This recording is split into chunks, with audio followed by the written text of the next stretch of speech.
Well, good day everybody and welcome to today's webinar, Agile Quality Strategy with HP Agile Manager.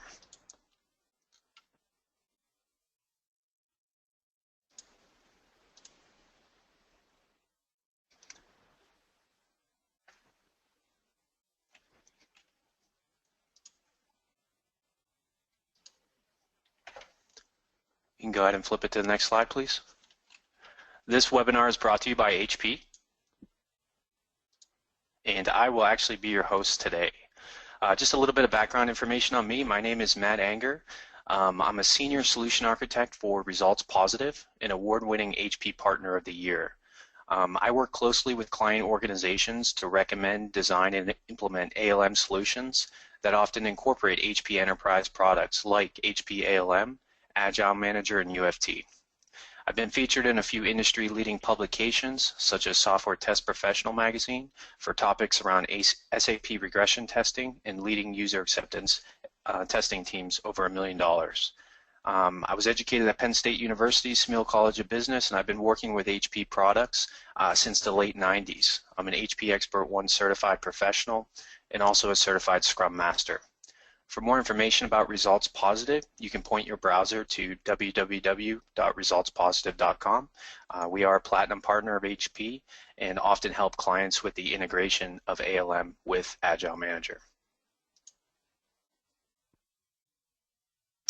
And this is our presenter for today, Matthew Brailer Berger. He's an ALM and Quality Product Marketing Manager with HP. Matt has over 18 years of experience in software architecture, project management, development, and quality. Matthew currently works within HP Software as a product marketing manager for the application lifecycle and quality solutions. He has worked as a trusted advisor to HP's enterprise clients, field teams, and product management as the practice manager for the American Field Organization. He also worked at Borland Software as an Agile evangelist and at IBM Rational, where he began his career as a practitioner and a consultant, working with large clients in the telecommunications and government sectors. Matt's also a certified Scrum Master and also certified Safe Agile Program Consultant. He attended the University of Ottawa and currently resides in Chicago, where he spends much of his free time playing hockey as part of the Chicago Redliners. Just a few housekeeping items before turning it over to Matt. Today's live session is intended for all Vivid members. The recording will be posted in the webinar section on the Vivid website, visible for all members. Additionally, today's slide deck and webinar recording will be made available to you. We will send you a link via email once they are posted to the Vivid website. And if you have questions as we go along, please go ahead and type them in and send the questions in the webinar control panel. We'll address them at the end. And here's a quick picture of the GoToWebinar control panel that you should see on your right-hand side. To submit a question, make sure the questions pane is expanded and type in your question and click on send. So let's get started. I'm going to go ahead and pass this over to Matt. Excellent. Thank you very much. So I guess I apologize in advance if I sound a little groggy or anything like that today. It's one of those heavy coffee days. Matt mentioned earlier I play hockey, and actually our team won the city championship late last night, so it was one of those late nights. But this is an exciting topic, actually. I think this is amazing. I love talking Agile. I love talking about our technology. And I think when you look at the industry as a whole, there's so many different changes going on with respect to time to market. And I think we're still trying to figure out, again, as an industry, what some of these best practices ultimately are. And that's not abnormal in the software space, certainly. What we're going to focus on today is talking about HP Agile Manager. We're looking at actually how we can maybe embrace some of these various changes, understand that change is it's the only constant we're going to have, but that we can embrace it to make things better. We can deliver better solutions. Now, there is certainly some product stuff that we'll talk about here. You can certainly do Agile without products. A lot of organizations do that. I would argue as you get into the larger enterprises or even the mid-sized organization, the right technologies ultimately become the most helpful thing to help the team focus on doing the right things, and especially as you start to deal with larger quantities of data, how to be able to get metrics out of that, how to effectively share, and how to work with other teams. And just as a quick overview of the agenda here, we'll start off just talking some of the observations and the recommendations that we've seen and we've observed our successful customers going through. And again, the Agile transformation, a lot of organizations, I'd argue pretty much everybody out there is at least experimenting with the concept of Agile, if not already using significant quantities of Agile methods on their projects. But there are ways that it works and there are ways that it doesn't necessarily work. And I think it's understanding that it is a journey that's very important to any organization. Actually, I was at the DevOps Day conference yesterday here in Chicago, which is, again, ongoing today. And just watching that next evolution of the marketplace is really important. And again, the technology required to be able to support that does become very critical. And so I will talk about the Agile Manager product. I'll talk about specifically how it works with things like quality management. That's one of the challenges we're starting to see evolve in the Agile space. Now, perhaps it's a little self-serving because we do have a very strong quality bias within HP through Mercury and so forth. But it is one of the things that we start to see as organizations and time to market and business pressures things to get released far more quickly. We are starting to see quality begin to suffer, and ironically when quality is most critical out there. And so we seem to be making interesting trade-offs right now in the marketplace, and we'll talk about some of the ways that we propose to be able to help that. I'll talk about Agile Manager also being one of those roadmaps to doing DevOps. Now, DevOps, first and foremost, and I throw Agile in the same sort of bucket, is always more about culture than it is about technology. Now, certainly there's automation pieces that are sort of required for DevOps, but there's this concept that they were talking about actually yesterday at the DevOps days that I thought really plays so well to Agile in general. It's really bringing the idea of empathy into the process, and that's where the cultural piece starts to come in. It's understanding what those other people within your supply and delivery chain ultimately have to go through when we're actually working together on the project teams to get things released. I'll talk about Scale Agile Framework, and we'll do some Q&A at the end here. So as we start off here, again, these are just some of the things that we're observing as we look at our successful organizations. And again, we're very fortunate with HP and certainly through our Vivid partnership to have access to tons and tons of customers out there doing things, many thousands of customers using our technologies today, potentially even millions of users if you look at it that way.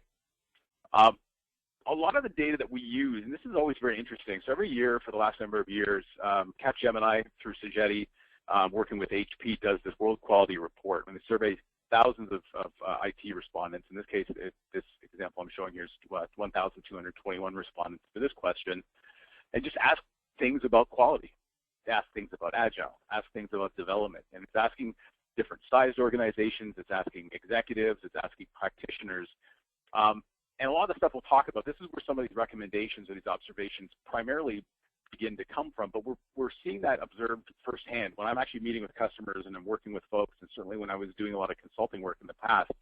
These are things that we're just starting to see in the marketplace, and I thought it was interesting to kind of talk about this because, again, a lot of people talk about what Agile is and how to go to Agile, but it's not necessarily as clear how to do it properly, what some of the pitfalls might potentially be.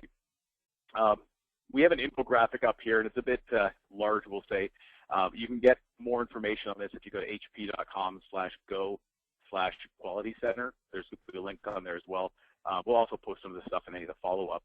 But out of some of the stuff that we're observing from customers, in particular out of this World Quality Report for this year, and actually we're in the process of going through the surveys for the 2015-2016 report, no surprise, mobile's huge. I think we all realize that. It's probably the first time in many, many years where we're actually seeing new project money allocated for new initiatives in organizations. But mobile also demands a very different approach. It demands very different users. And the experience has to be very, very critical. And so what we're starting to see actually based on some of the statistics is that not enough time to test is really the largest challenge that organizations face. And that's not terribly surprising when you look at the complexity of doing things like mobile. Now, even web apps still suffer from significant amount of work that has to be done in order to ensure quality, but mobile takes something that could have been very, very complex and makes it hilariously more complex by adding thousands of potential combinations. Actually, FD Times posted something very interesting this morning about Android market fragmentation and the fact that there's about 800 different versions of Android around the world, which becomes a nightmare as if you're trying to actually guarantee quality, because weird bugs is that whole concept of the ghost in the machine. Unexpected behavior, unpredicted behavior begins to evolve when you have these complex environments, and that's why we do a lot of these testing functions, whether it's load testing, functional testing, and so forth, just to make sure that if I go to these weird configurations, that things aren't going to go crazy or that we're not going to open up vulnerabilities in our application. Now, the good news is we are starting to see through these reports, and actually in our customers, even though more testing is sort of the problem that organizations have, they want more, we are seeing more budget allocated to do this. More interestingly enough, and this was very surprising to me initially, because I'd say I'm pragmatic in my view of Agile, in that Agile, pure Agile, if you think about Scrum, talks about the concept that there really isn't this idea of having different role definitions on the team. You're part of the team, you're cross-functional, you should just figure it out. And I'm oversimplifying that, of course. But the idea is, as we start to talk to customers and as we start to look at especially middle-sized and large-sized organizations, even the lines of business within them, the actual share of testing being done by the developers is starting to decrease. And by testing, we're talking things performance testing, functional, even acceptance testing. Unit testing is always big in the development space. But what we're starting to see evolve is this concept of a tester as a role on an Agile team. And this isn't unique, and we're not certainly claiming ownership of that concept, but what we're starting to see is a lot of customers are beginning to just include one of those, 7 to 10 people on the Scrum team, for example, focus just on testing.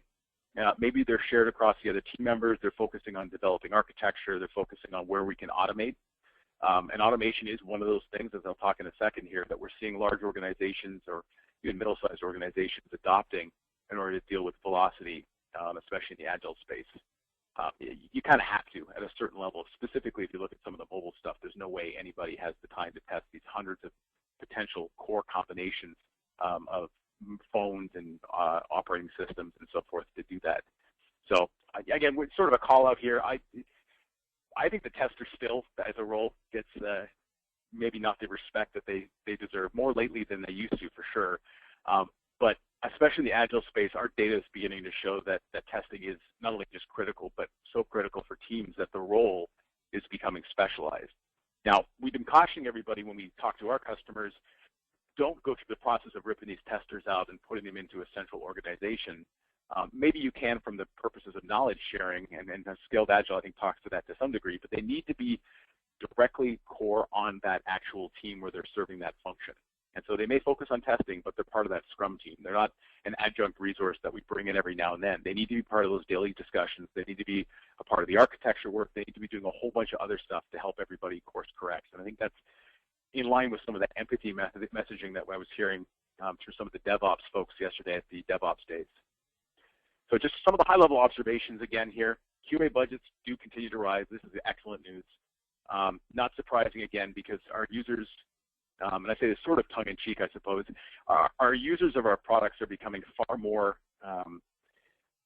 well, I'll say they're less tolerant to any of the bugs or errors. We have people who are almost at a level of attention deficit disorder where we're going to drop an app after a couple of seconds if it's not performing. And yeah, again, whether that's good behavior or not for the end user, that is the reality we have to work in. And so what it means is if I'm not solving the problem efficiently or quickly, another company is going to probably step in and do that.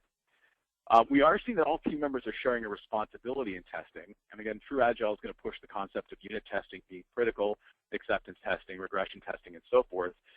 But it is becoming a very core conversation on the team. And again, small teams, small companies, smaller organizations certainly have the flexibility of having, I'll call it agility to do more of these things a little bit more effectively, if I can overuse that term. But the idea is in the middle of the larger organizations where there is that regimented process and there's a lot more of a hurdle to move to true, quote-unquote, cross-functional Agile, having that specialized role is becoming incredibly important. And again, again, I'm going to call out the Scaled Agile folks quite positively here because they talk about architecture not just evolving on its own organically. Very large systems don't have just architecture that evolves. Architecture is one of those things that needs to be intentionally planned, and that's why things like SAFe talk about actually adding an architect to the Agile release train and things like that. And again, we're huge supporters of that technology or that concept. Going even further, maybe saying that testing and automation should fit into that as well. Interestingly enough, virtualization, if organizations, if you're on this and you haven't really looked into virtualization for maybe services, maybe for the network, maybe for different parts of your technology, that is one of the secrets that we're seeing yielding huge results for some of these organizations. The hardest time to do a performance test, for example, is going to be very early in that system if we have only a small portion of that architecture together. It's very difficult to stand up enough of that system to get truly meaningful performance testing done early in the process. So funny thing is that you wait later in that process, performance testing in particular becomes incredibly expensive to correct. And that's actually where we're starting to see this idea of cleansing sprints or sprint overruns or stabilization sprints to be able to correct this stuff. It's because some of these testing capabilities are done very late in that process. And again, we're not saying that that's the worst way to do it. Ultimately, in Agile, if the team is able to be functional and that works for you, then that's a great way to do it. But we are observing virtualization as one of those secret items that's helping some of these organizations deal with testing earlier in that process. And again, that feeds nicely in the next point, because the organizations still do struggle with testing in the sprint.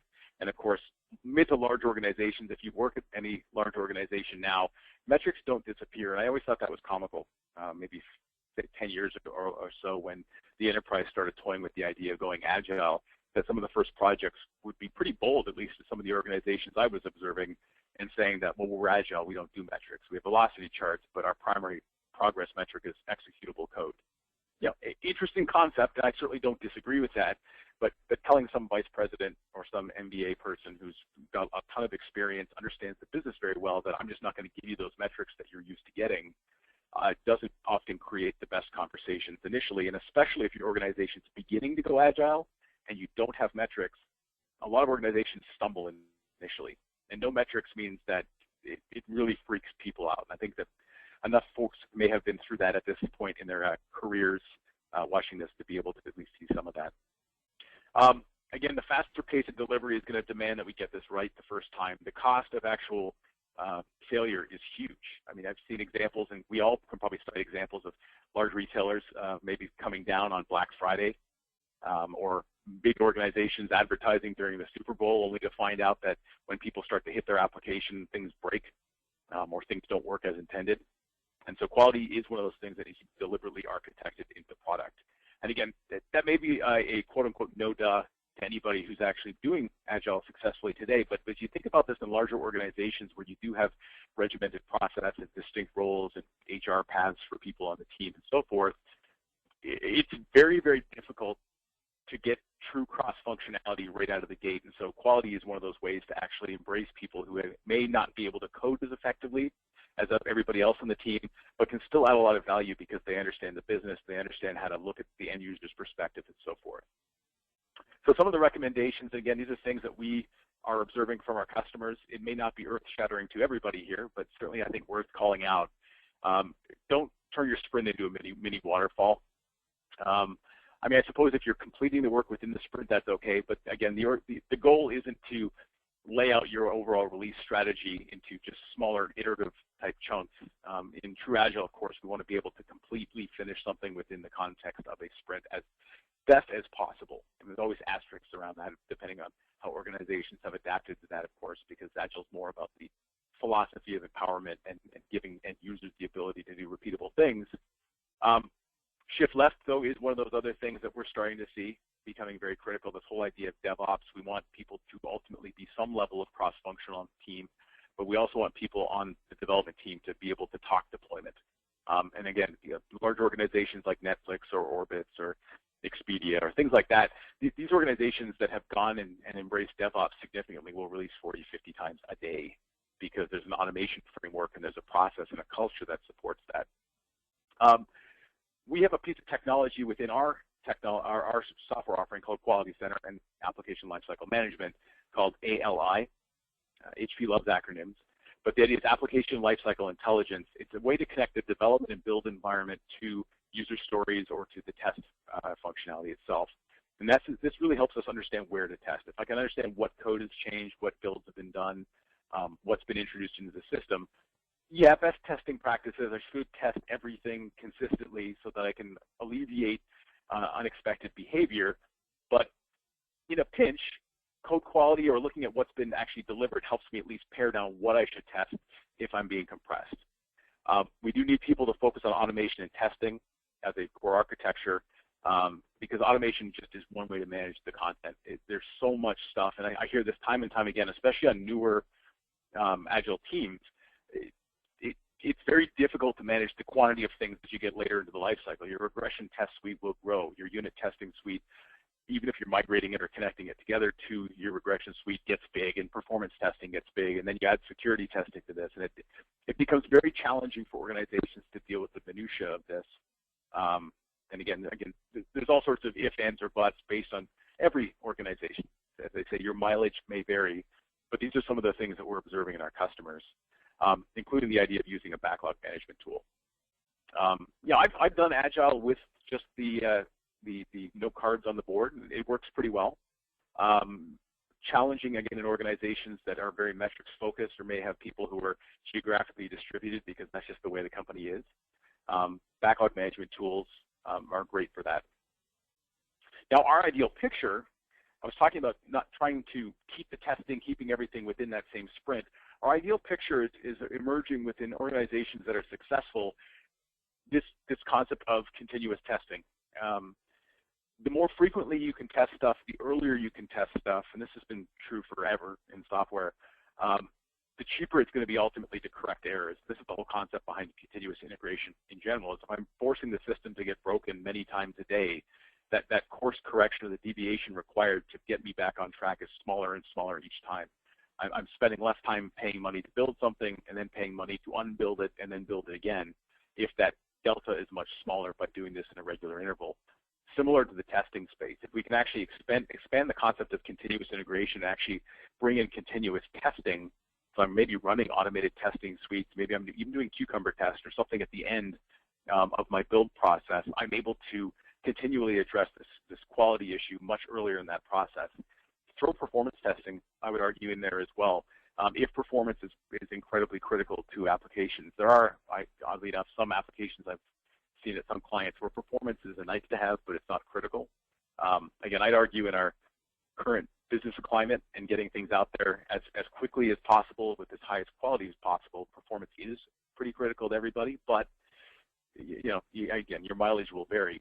But even in the performance space, being able to test some of those core architectural pieces earlier in that life cycle is going to yield much, much better results for everybody. You're likely to be able to do more stories later because you're spending less time dealing with technical debt. So I'll get in and talk about HP Agile Manager. I want to make sure I'm saving time for questions at the end here as well. So I'm going to just breeze through this here. So we have a piece of technology. It's a few years old now. It felt newer last year, but that's maybe because it was relatively new.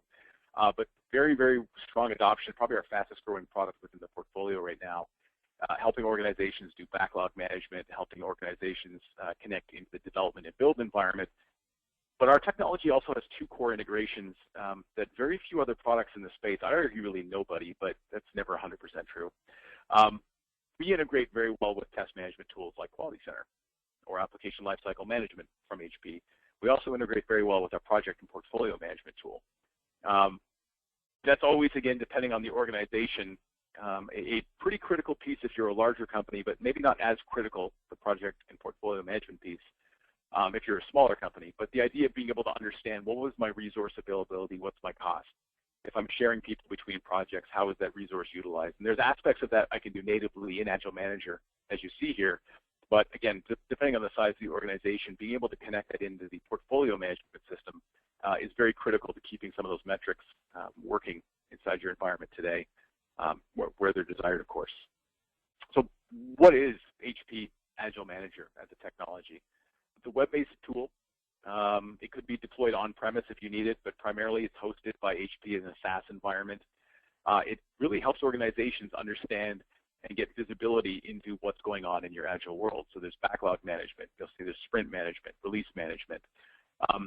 Again, one of the unique things that we do is connect into your Jenkins system or your source control management system so that as users are in their IDE, and some of the developers may rarely go into Agile Manager, they may participate by working inside Visual Studio or inside Eclipse. We have a plugin for both of those environments. As they begin to change or commit code, it's connecting that back to articles of work or user stories or tasks or defects that I'm actually referencing inside of Agile Manager. So I can not only understand, what's Matt doing today, what did he last week, but we can look back and say, well, why does this defect keep popping up? What lines of code or who's worked on this? Or more importantly, we just broke the build during our CI process. What was the change that was introduced? Not necessarily the code. It's sometimes helpful to know the code. And that's always often very, very helpful because you got to correct the code. But having the additional context of why was that code change made really helps with some of that detective work in uncovering this. Now again, if you're building very, very regularly, these deltas are much smaller, and so it's maybe less of an issue, but that visibility and the metrics become critical to understanding how the team progresses. Again, we look at all of our customers. I don't even know, even with an HP, I don't know any organization, company-wide, we'll say, that is truly 100% within any of these specific areas. Either you're only waterfall, you're only agile, or you're only using Visual Studio, or you're only using Java, or you're only using whatever, R or PHP or something else. There's some level of heterogeneousness in every single environment that I've seen out there with customers, whether it's different tools, different processes, different languages, and so forth. And our key in what we're offering here, connecting Agile Manager to HP ALM, HP Quality Center, is being able to help unify a lot of that data. So we're not forcing organizations or different project teams who are already proficient in a tool to change and come over to Agile Manager. We can connect to some of those environments. We can begin to build holistic metrics. I can share defects. I can understand what the code coverage is and things like that across a much larger spectrum than I have visibility to do today. And that's, again, very seldom have I run across a company where you're only in one stack. And so getting correlated metrics across all these different technologies, especially if you're a manager, can be very, very challenging. And fundamentally, if you don't have that visibility to your metrics, it's very difficult to make any process change. It's very difficult to understand how people are being utilized. And again, there are ways, of course, in Agile where we can assess true progress, but it's harder sometimes to connect that back to cost and some of the financial parts that need to be considered when we look at the business angles behind that. So just a quick screenshot here, and you'll see a few more in just a moment here, what HP Agile Manager actually looks like. I'm a huge fan of this graph here, the build summary. That was, when I started working in telcos, our builds were huge and would take hours. And I guess I have that weird kick I get from having to go and debug builds in my past. So having some sort of a technology that can very quickly look into what was in that build without forcing process change. And that's the key in any technology, is you don't force the team to do something that's completely orthogonal to the work that they should already be doing, because then people don't remember to do it, and then your metrics aren't really valuable if people forget to put them in there. But having this kind of a build support and development level support, I wish I had it 15 years ago, 20 years ago, quite frankly. But again, very, very quick view into what Agile Manager is doing here. It's Agile project management, traditional release, user story, defect management, really helping teams at the actual project level, but also at the much larger organizational level do certain pieces of Agile management functionality without forcing the developer to remember to come into a tool, or forcing the Scrum Master to remember to go into a certain tool to do something. You're doing work in wherever your environment is most close to your job or what you're delivering. So if you're a developer, you're probably in your IDE. If you're a manager, maybe you are in here, or a Scrum Master, you might be inside Agile Manager directly. We're capturing these metrics from wherever the practitioner is working. And I would argue the metrics become very actionable at that point, because it's more likely, if I'm representing the work that's being delivered, not for the big brother effect, but to be able to understand what the team is doing, than it is to say, well, remember to put your time card in, or remember to go do this. Well, people forget. We're busy. We have 100 other things we have to work on. So then how reliable do metrics become in an environment like that? I'd argue not very. We are a Scaled Agile Gold partner, so we've embraced SAFe quite heavily here. I'm a big SAFe proponent. Actually, I'm a program consultant myself, and actually when I saw the first inklings of this years ago, I was incredibly excited, because I was hoping for something like this to happen in the Agile world. If you're not familiar with Scaled Agile, scaledagile.com, fantastic way of taking Agile to a larger enterprise environment. They've got tons and tons of great success stories around that. But again, as I mentioned earlier, we also have a synchronizer for our technology that relates into the quality world and into project and portfolio management. I've got a screenshot here. You can see it's animating as it's moving things through my task board. In this case here, it's basically moving through the different states of my work. And I can adjust all of these as I need to. So I can rename things and add certain states if I choose to do that. But there's this concept of we call it the definition of done, and this is a pretty unique thing within our technology. Being able to define what it is to be actually completed. And actually, I had the example up here, and I don't think I do quite yet.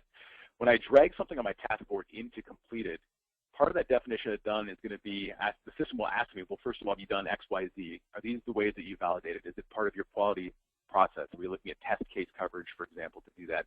Is it logging to make sure there's no defects? Have I completed subordinate tasks? That sort of thing. And I'll have this an example coming up a little bit more about how we manage this idea of the definition of done. But it is something that we've very intentionally put inside the technology here to make the team very aware that you're running towards a goal. If we can clarify what that end goal looks like and make sure everybody's aware of it, when the team develops and builds things, we're generally running towards that end goal, and that's this whole concept behind the definition of done. So some other examples here, release management, of course, as well. So we have the task board, we have the ability to do storyboard analysis, as well as you would expect just pure regular backlog management. I'll show some examples of that in a minute. But fundamentally, if you're looking at what we're doing in Agile Manager, we do release planning. So we're actually defining our teams. Teams can have shared members across multiple teams. So for example, if I've got a performance tester that is core to my projects, but being shared because maybe there's certain times when I can have those resources on project A versus project B, that can be managed inside here. If Matt, for example, is going away next week for 2 days on vacation, that can be tracked inside here as far as our velocity or how we can actually assign work. Sprint planning, of course, allows us to get to the much more granular minutia of what's going on, how to assign work directly to a team or teams. And so if I have this concept of an epic, which may be what we call maybe a theme or a feature, how do I break that out? How do I assign those subordinate pieces to various teams? How do I follow that throughout its life cycle, which plays very nicely in the sprint execution piece. The implementation work, being able to take a user story and break it into tasks, being able to manage a defect as a separate entity. Again, some organizations don't recognize a defect as a separate item. They just classify, and again, it depends on how you do Agile, classify a defect as just it's a user story that's not done. And so the user story just doesn't get assigned done because we have a problem assigned against it. I would argue it's much easier for a lot of organizations adopting Agile to track defects as separate entities. That's how we set it up out of the box inside Agile Manager. Of course, you can do lots of customizations inside Agile Manager as you need to. What we've also got is, as you're going through the execution process, and I'll show some examples here in a second, at the retrospective part, when you're finishing up the sprint, we can actually look at some of the work that wasn't assigned or completed, and either we can assign to-do items, we can maybe push some of those user stories into a future sprint, we can put it back on the backlog, and there's certain ways we can categorize some of the feedback that may have happened as a result of that, so we can reuse some of those lessons learned moving forward. The really big reason, now again, as a practitioner, Agile Manager is certainly a very helpful tool because it helps us organize the work that we're trying to do, helps us understand what I should be focusing on. But there's a ton of value ultimately that comes out from this visibility and the insight, being able to understand at the executive level, at even the Scrum Master level, what velocity is. And there's about 60 or so out-of-the-box reports and graphs that we can have inside of Agile Manager, as well as the ability to create your own. But it's really the data and the metrics that becomes very critical. Now, I'm old school pragmatist will say I'm not a big fan of managing purely by metrics. Metrics are helpful, but I'm not a big fan of managing purely by a chart or a spreadsheet because they don't always tell the whole story. They're very helpful, though. And a lot of the stuff that we have in here, because, again, we're not forcing process change because we're gathering our metrics by basically listening in and auditing the work that's being done by our teams already, they become very actionable. It's not as much a, oh, that's cool, kind of a metric, but things I can actually reorient my team. I can have much more serious conversations about our capacity, about the work that people are actually doing in real time. It fosters good conversations, actually. There's a number of our customers who just put up things like our task board or our storyboard during their actual stand-up meetings as a way to sort of anchor the team on the work that's being done. Our developer analytics ecosystem, this thing called Application Lifecycle Intelligence, again, HP with our acronyms here, ALI, very, very broad and growing. So there's a number of different IDEs. So we just added the SAP and IntelliJ very recently. We've done Visual Studio and Eclipse for a while. This just basically takes user stories and defects that I'm working on and just makes it visible to me as a list of tasks assigned to me as a user within the IDE itself. So as a developer, I don't need to go and flip between tools. It just sits in one of those panes or one of the perspective panes inside of Eclipse, for example. Number of different FCM systems. Again, we're not forcing organizations to adopt one of these. If you've got an FCM system out there, it's pretty easy for us to generally just listen and audit what's going on. And again, the key is we start to assign things like branch and version IDs to a user story or to a defect. And so when those actual branches or version numbers appear in the build, because Jenkins, for example, is calling out to Git to actually build something off of the trunk version number 5, we know, okay, well, the build includes user story 6, which was to fix the login screen or add a new user login screen or something to that effect. We also have unit test integration and code coverage integration as well. And there'll be a whole bunch of stuff coming in the future around that kind of stuff. I won't get too much more into that, at least for this conversation here.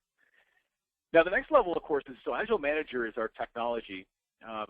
DevOps seems to be the hot thing going on right now. Every couple of years or so, we get these buzzwords that happen in the marketplace. And I think DevOps is very real. It is a journey, much longer journey for organizations than purely Agile. But the foundation for being able to do effective DevOps, I would argue, starts with some tools like an Agile Manager as a backlog management or project management technology. Because we need to understand some of these metrics. We need to be able to integrate with other parts of the system, of course, as builds happen and as defects are introduced or as unit testing and regression testing are done. What does that mean to our overall quality story? Our environment, Agile Manager, you can see at the very bottom. And again, this is a bit of an eye chart on purpose, just to show that there is a level of complexity that we can fit in. The best user story, if I kind of sum this out for anybody who is maybe checking their glasses right now and wondering why the font is so small in this stuff, think about delivering a new user story. So I'm as a developer, I update the user interface to add a login screen, for example. That gets into the continuous integration process, so it gets put out into the source control system, gets committed, Jenkins comes in, builds it, maybe runs a regression test against it. This is, again, our perfect world ideal scenario. Organizations are doing this, by the way. That regression test could also include automated testing, automated functional testing. And so we can call out to one of the technologies, HP's technology as an example, called CODAR, which effectively works to provision some of those test lab environments, works with Quality Center to be able to execute those tests, being able to pull those results of the test back in through Quality Center into Agile Manager and so forth, maybe working with other deployment tools further down the chain. But this idea of a round trip, I can check in work, it gets pushed through the process and delivered automatically, tested, staged, and so forth.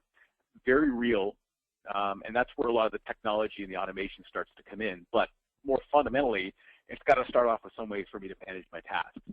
I would argue, it might be interesting to see if we get any questions around this, I don't know how you could do DevOps without a fairly decent chunk of tools.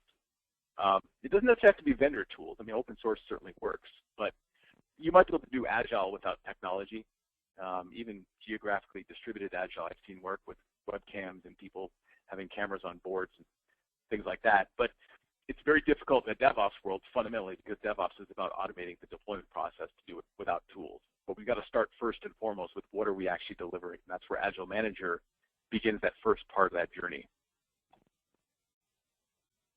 So I'll talk just very briefly here about the synchronization process. And then I'll make sure, again, we're leaving room for questions here. But Agile Manager, really what HP's process is, we've got technology that supports the individual practitioner, but that communicates also to be able to build that higher level story. And so Agile Manager is a very lightweight environment where our teams can actually focus in an Agile-like world. As you saw, I've got task boards and all sorts of release backlogs and defect management things and stuff of that sort. Quality Center and ALM traditionally are for, we call them more iterative project teams, and then for the quality-focused teams. There is a synchronization between the two. A lot of organizations, if you're trying to share things like defects between your Agile teams and your iterative teams, this becomes an easy way to be able to facilitate that. I can see that same record on both sides, understand the status on both sides of that integration, but I'm not encumbered with this massive tool that we have to remember to work within. I can work in the technology that supports my workflow, that's geared towards the things that I want to do, so it's easier for me and I'm much more proficient in that environment. And so Quality Center and ALM are really helping focus on the testing or the iterative project space, Agile Manager helping on the Agile space, but we still synchronize things like requirements, test and defect data, and of course the release and metric information as well. So I can get this overall view of my environment. Now again, at the project level, I probably don't care a whole lot what my metrics look like to my manager, but my manager probably does care. So again, some of the ideas here, it's basically a real-time synchronization. It's not a thing you have to buy. It comes with Agile Manager itself, but it's a way to be able to facilitate and sync things. Pretty easy to set up and configure this stuff. Pretty easy to monitor what's going on inside this environment. It just, again, helps make sure that communication is clear across the entire team, regardless of what your environment is. You can see some just quick screenshots here showing an Agile Manager. By the way, this is what your backlog view might look like for your release or your sprint backlog. I have a number of my actual user stories in here, and you can see something called the direct cover status, which is letting me know in the Quality Center world, has this test actually been run? Does a test maybe not exist for this user story? It may not be a one-to-one mapping. One test may actually satisfy many user stories, or one user story may have multiple tests. Maybe either side of that certainly works in our environment here, but the key is that when the testers are working in their environment geared towards their functionality, their work is automatically transitioned into where the Agile teams can actually look at this. Or maybe it's someone on the Agile team, you're talking about this during your stand-up. But in any effect, this stuff is being categorized. I have metrics on this. I can understand progress. I can begin to create reports. Again, on the other side, in the ALM world, you see that similar view of the data itself. We're actually transmitting a lot of the user story and defect information into Quality Center or HP ALM to be able to see this as well, including, you can see, of course, test coverage. Again, setting it up inside Agile Manager, pretty simple. A lot of this stuff, Agile Manager is one of those products that we basically invented out of thin air. And I love it when our R&D folks come up with these new products because it's just incredible to see the level of innovation they're capable of. But it changed a lot of the usability for many of our other products because of how easy and how streamlined and modern that user interface looked for Agile Manager when it came out, including even things like synchronization. We're moving away from this, requiring code or requiring scripting to do stuff, and more talking about things like visual workflows, or in this case here, just talking about options and radio buttons that do things behind the scenes. Again, the goal isn't to turn this into an IQ test. The goal is to make the team functional with the technology so I can do the work I'm doing and not spend all the time actually managing the periphery activities so that my executives are happy with what we're doing. I just want to do what I'm doing and have the tool capture this stuff, and that's exactly what we're offering in this environment here. Again, just some screenshots here in Agile Manager and the synchronizer, just showing that there's a mapping between fields and so forth. Again, I would encourage anybody, if there's any remote interest in this at all, take a look at Agile Manager, and there'll be a call to action here at the end just to show you guys how to do that. It is insanely easy to use and set up, and it does scale. I think it's one of the things that we bring as a competitive differentiator into the marketplace. Most of HP's customers are just big, and what's big? Big is subjective, but we've got lots of instances of, for example, ALM and Quality Center where we've got 6,000 to 7,000 users hitting a system pretty regularly. And so we've had to build into that level of scalability. And Agile Manager comes into that same sort of heritage where we have to make sure this scales.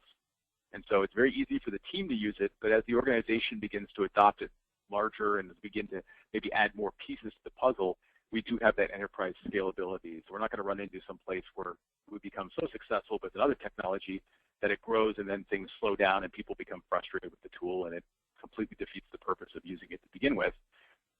These tools scale incredibly, incredibly well. Now, speaking of scaling, again, some organizations, I'd argue we're struggling a little bit less now in the industry than we were even maybe a year ago with the concept of taking Agile and realizing that 7 to 10 people isn't really a project for a larger organization. It's a subset probably of a program, or maybe I'm integrating with something that's legacy, maybe I'm integrating with other outside partners and so forth. There's the concept of the Scrum of Scrums in different ways that we've been able to sort of scale Agile, but the scaled Agile framework, I would argue, is probably usually the only framework I've seen of any real value that really takes Agile to the full enterprise, all the way up even to the portfolio level. Fundamentally, if you're not familiar with scaled Agile, it's 3, call them streams, at the team, the program, the portfolio level. It is a recipe book for moving an organization over to doing large-scaled Agile, multiple project teams, even things down to budgeting and doing what we call weighted shortest job first. So actually determining on a project, what is it that we should be doing? What are some of the objective metrics I can apply to the things that my team is going to be developing that is going to get me the biggest bang for the buck. And it's rooted in things like Lean, and of course Scrum, Agile behind it. And Agile Manager supports SAFe. We're a gold SAFe partner. We have this concept of the definition of done, weighted shortest job first, and the ability to actually take some of the things that I think Scaled Agile does so incredibly well, and put it into a technology that makes it consumable for people regardless of geography on a team, but again also funds that very valuable metrics base that gets us that actionable insight into what's actually going in our team itself. And again, we even go further by connecting TPM to this if the organization wants to be able to integrate that into the project portfolio management system. So you can see our mapping is basically teams go to our concept of releases, programs to our concept of an application, and then portfolio to our concept of a workspace. So again, Agile Manager is one of those technologies that you can grow into, and it's intended that way.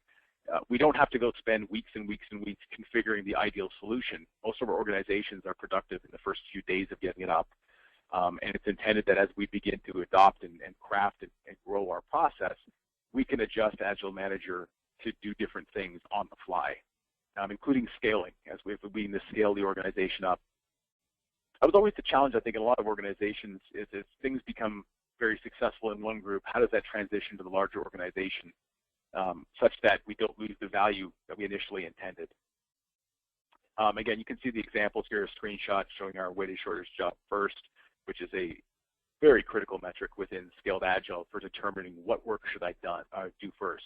It's based on things like how important is it, how easy is it, what's the budget for it, what's the cost for it. There's a process for that within Scaled Agile, but it's an excellent prioritization mechanism that we support as a sorting feature you can see here within our backlog management system. Again, nice screenshot here showing product backlog. In Agile Manager, if you hover over any of these items or if you click on these items, you can get more detail. And a couple more examples of setting up the weighted shortest job first functionality. Again, it's optional for some organizations. You can see enable at the bottom there. If you're not doing Scaled Agile, if you're doing Scrum of Scrums or different ways of scaling, that's supported in our environment as well. Again, the goal isn't to force people to use the technology a certain way. There's a guided best practice that it comes out of the box with, but it's also recognizing that organizations develop their own culture and their own best practices, and we need to be able to support those within our technology, and we do. Again, some examples of the SAFe team and how we can actually pull some of the work out here, doing maybe a spike to actually test a certain piece of architectural functionality, maybe looking at a certain spike for our business functionality that we're doing. If you're familiar with Scaled Agile, the concept of a spike is pretty integral to a lot of that process. But again, we're managing some of the minutia within Agile Manager around who has capacity for work, what story points are being consumed, how many hours are being consumed by users. Is Matt overburdened if I give this work to him? And it's as simple as just dragging and dropping work to release or dragging and dropping work to a team or to a person as far as the assignment. Again, I would strongly recommend if anybody's interested, take a look at trying Agile Manager online. It's pretty easy to set it up, pretty easy to get very proficient out of the box. Some examples here showing the program increment and some of the sprints and how we actually look at some of that stuff. There is a Scrum Mode as well. So if we're not doing anything specifically different, we just want to just use Scrum Agile out of the box. We can turn that on effectively within Agile Manager, and it focuses some of our best practices directly within the technology. Again, technology should be supporting us. We shouldn't have to conform to the technology. That's sort of my view on things. We also have Kanban Mode if you're using that as well, or Scrumban if you're looking at that. And again, it sets our storyboards up based on that environment. You can see you can even talk about our working days at the very top here. Some organizations we've worked with will work 7 days at much shorter hours. Some organizations will work 5 days at regular hours. Again, that flexibility is supported inside here. And Kanban Mode moves over to this idea of WIP, work in progress. You want to minimize the amount of work in progress. There's actually an excellent, again, on the Scaled Agile web site, there's a lot of interesting stuff around WIP and just organizationally how to manage that. I'm a huge fan of that stuff as well. Just a quick screenshot here of the Kanban Mode itself and how we can actually start to look at what WIP we have out there. Excellent for planning. Very easy to set this up again, and depending on your role, you may have a different set of things that you're looking at inside here. One project could be using Kanban mode, the other project might be using Scrum Mode, and still able to share some of the information between them, including out in the Quality Center and the PPM if we need to do so. I'll push forward here because I wanted to leave room for questions.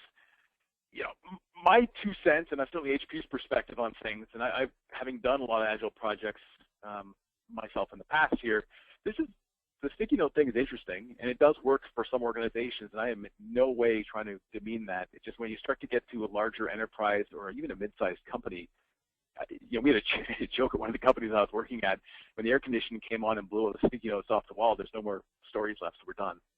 I mean, it's obviously not really the case, but the idea is if we're using some of this technology on the board here versus some software to help facilitate this, the software is going to allow more people to participate in that process, and we don't want them necessarily changing things, but visibility isn't always a bad thing, especially organizations beginning to adopt Agile, because that's when you're going to stumble the most, and that's where we found getting executives visibility into something keeps people from getting really uncomfortable and keeps people from making very, very rash decisions on the project. So again, I would, if anybody's interested, I have huge recommendation to take a look at sas.hp.com. There's a link on there for Agile Manager. You can get your free trial going now. It's a 30-day free trial, full functionality inside there, and again, take a look at that here. And actually, sorry, we got the shortened link here as well, hpagilemanager.com as well if you want to take that up. At this stage here, I will pass it over. We'll do some Q&A. All right, great. Hey, great presentation, Matt. That was a lot of informative information. We've had a number of questions come in since the beginning. So hopefully, you know, for the folks on the call and you, we can go over a little bit past 1 p.m. Eastern Standard Time to get through some of these questions. I think they're very important. The top question that came in was actually this. It says, do you see many offshore teams providing QA to co-located Agile teams? And if so, have you seen the synchronization between ALM and AGM work well, especially with the direct cover status attribute update that you described? Yeah, so that's actually probably the biggest struggle I'm finding organizations having right now is when there is some sort of offshore work being done. And it's still pretty common. Actually, a lot of the offshore testing companies have become so proficient at it, organizations just can't help but use them because they're very good. But being able to actually have this direct cover status and having this work within the technology and the linkage does become very critical because you're having the technology manage the minutia, so I can actually focus on what I would call the productive work. They were using the term yesterday at the DevOps stage, which I thought was hilarious, the shaving the yak. Because all the work you got to get done in order to actually start doing the work you actually want to do. Like if I wanted to go downtown, I've got to start looking for parking. I've got to look at getting gas for my car and so forth. But my goal was to get downtown. All that other stuff that I've got to do is very well done inside the technology here, and it just allows the team to focus on other things. Right. Good answer. And we have a number of questions that I've kind of clumped together into one. There was a lot of feedback or questions around, we hear a lot about water Scrum projects, you know, teams kind of on the fence, not quite pure Scrum, not quite traditionalist or waterfall. Architecturally speaking, between ALM and Agile Manager, there seems to be a lot of overlap. Wouldn't it make sense to combine the features and functionality of both products into one? So that's also an excellent question. Yes. So actually, that's, I would argue, so Gartner's got this really interesting thing, the hype curve, they call it, and we're at probably the late stage or middle to late stage adoption, I would argue, of Agile into the enterprise. So you're starting to see it get broader adoption. With that, though, you're beginning to get organizations that just don't have an easy ability to do true Scrum. And that's just, sometimes culturally, it's just, that's a thing. I would argue that that's not bad necessarily as long as you're taking some of the core tenets into that process. And so ultimately, we, based on looking at our customer base, have recognized that and will be in the future. We announced that actually at Discover, looking to combine ALM and Agile Manager into a single product moving forward. It's a little bit further out, so it's a next year conversation likely. In the meantime, though, we are synchronizing a lot of these things directly together so that you can effectively work in the same environment. It's a tough argument, I think, for me to have an answer for on either side of that because I like the concept of having a tool that is tailored to the person using it, so I don't have to use, learn a very large environment potentially. But at the same time, having all that data in one environment and being able to not even do synchronization or need it in future, I think is also very valuable. So I think that is something you'll see coming from us probably in the next year or so, because our customers are just demanding it. Okay, great. So those were two of the hardest questions, I would say, from the list that came in. I have a few kind of softball ones I'm going to throw at you now that came in as well. One participant asked, do we get a common dashboard for the burn down chart, velocity, and defects in Agile Manager? Yeah, you do actually, yeah. So Agile Manager is, I would argue, about the user first and foremost. And what that means is when you log in, you can see your own custom sets of dashboards, but you can also see, call it the team prescribed default sets of dashboards as well.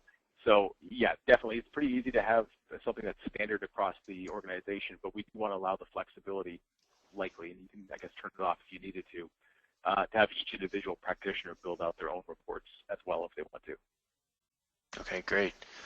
Another question came in too. This is with regards to functionality of ALM and Agile Manager and how they work in cohesion. The question is, if I were to create user stories in Agile Manager, can I transfer them to ALM or QC as requirements and then subsequently create the tests? Definitely, yes. So the way the integration works, I think, best is that the user stories are created inside Agile Manager. The sync tool will then create those inside of ALM as requirements effectively. And then the easiest thing, if you're using Quality Center or ALM, is to just click on those requirements or right-click and then say create tests. And it creates a framework for your tests for that, and then it manages that coverage status in both Agile Manager and in Quality Center or ALM. Okay, good. And there also seems to be quite a bit of interest around the direct coverage status attribute. One question that came in that I'll pull out of this bunch is the direct coverage direct coverage status, does that roll up to the feature level within Agile Manager, or is it just at the user story level? No, so it's actually, well, the good news is all those different things, themes, features, and user stories can be transmitted into Agile, or ALM or to Quality Center. And the direct coverage status will fit to that. Well, we don't have a real easy ability today yet, I say yet, because we update functionality so quickly and regularly in Agile Manager, is to actually do some sort of a combined analysis of what's the quality across all of my theme or all of my feature. Now, you could indirectly do that inside of ALM or Quality Center because it would be a parent requirement, potentially, of children that would be the user stories. But at least today, you can do the transmission of the direct cover status. I argue there's some additional things we need to still add to that, and the team is likely working on that anyway. Okay. I suppose that sort of relates to this other question too. Maybe we can expand upon this. A participant said, ALM's traceability and change impact analysis features are powerful, especially for regression testing. How do you foresee a QA team communicating to a Scrum team that additional regression test cases need to be executed outside of the user stories linked to the requirements in ALM? In other words, how are the results communicated back over to Agile Manager? So that is an excellent question. So there's the philosophical answer, which I'll give, and they don't always work in practice, but philosophically, those should be conversations brought up during a stand-up meeting, or should be at least voiced with the person. That's what Agile is probably going to want best, because if we're talking about it just verbally or directly, it alleviates any of that, we call it distancing from things by just saying, oh, it's on a list somewhere. Well, we want to have that conversation with the team directly. However, in the technology, though, there are ways for us to communicate information back and forth. I've seen people add placeholder tests and then connect them up to user stories, for example, in ALM as a requirement. That transmits over to there. I've seen people use defects maybe as a way of transmitting tasks across. So we log a defect in Quality Center that really just ends up being a task that gets transmitted over to Agile Manager. There's not really a clean way, I'd argue, to do it today, but again, at some point you probably do want to have that conversation with the person or the team directly with it, because the further and further you get away from this idea of the Agile team working cohesively and all the time together on the same sort of stuff, the more likely you are to get larger deviations in work on the team. Okay. Well, there are a number of questions flying in right now, so this one actually looks like another interesting one. One of our participants asked, how does the new Lean FT product fit into this overall equation? That's a great question. So there isn't a direct integration with Lean FT and Agile Manager yet, and I'm not sure if the team is working on it at all right now. Lean FT is certainly targeted and is very, very, very well positioned towards the Agile team. It's a much lighter weight functional regression testing tool, multiple browser support, allows you to actually work from unit tests and move it into functional tests. I argue if you've used Selenium, it's Selenium++. It's very, very easy to use. That does integrate, though, Lean FT and Selenium, I guess, into Quality Center, into ALM. And so by way of connecting it into the ALM or Quality Center piece, it indirectly is connected to the user stories that are over in Agile Manager. Okay, makes sense. Another question came in regarding the Kanban demonstration you provided with an Agile Manager. This participant says, using the Kanban mode in Agile Manager, is it possible to configure the task board so that it will have more states for each story that it's supposed to go through? He says, in my customer way of working, each story is going through one state in every sprint. Okay. Well, so you can customize the Kanban board. You can add additional states if you need to. You can rename them if you need to. And yeah, I guess that process would even work. I mean, the Kanban board is really what you're using to organize your work in progress, to just make sure that the team doesn't get this massive backlog of stuff that's waiting to get done. Scaled Agile uses the example of, if you're in a line at Starbucks to get coffee, and the line's like 50 people deep. The fastest you'll ever get a new person served is probably 51. And so you always want to keep that number of people in the line as short as possible so you have more agility to accept new work if you need to do it. And so, yeah, we can fundamentally support those types of changes and configurations within our board to support additional states. Absolutely. And I think this last question relates to the synchronization configuration capabilities of the tool between AGM and ALM. The participant says, HP ALM organizes requirements into folders, hierarchical structure. AGM has a flat structure. How does AGM requirements or user stories know which folder to correspond with over into ALM? So there is a mapping process that can be done to do some of that. Out of the box, I believe, and I got to double check on this myself here, it's going to bring it all in as a relatively flat structure, but you can configure so much stuff with the synchronizer to create some of these different scenarios. I'd be surprised if there wasn't a way for us to do some sort of a folder structure, but offhand I'm not 100% sure. Okay, great. There are a few other questions that unfortunately we cannot get to today. It's about 1:04 Eastern Standard Time right now. So what we're going to do is go ahead and wrap up this particular webinar. However, I'd like to let the participants know on the call that we will be sending an email out with the recording and the slides for this webinar. You should receive that from Vivid. In addition, I'd like to let everybody know that HP is going to go through these additional questions one by one and answer them for you in writing, and they're going to be posted to the Vivid portal. You'll also get an email notification indicating when those are available. So I want to take the opportunity to thank Matt for this great presentation around Agile Manager and HP ALM. We have some URLs up here. There will be a short survey sent to you as well. So please take the time to fill that out. We would appreciate it. And we look forward to hearing from you on future webinars.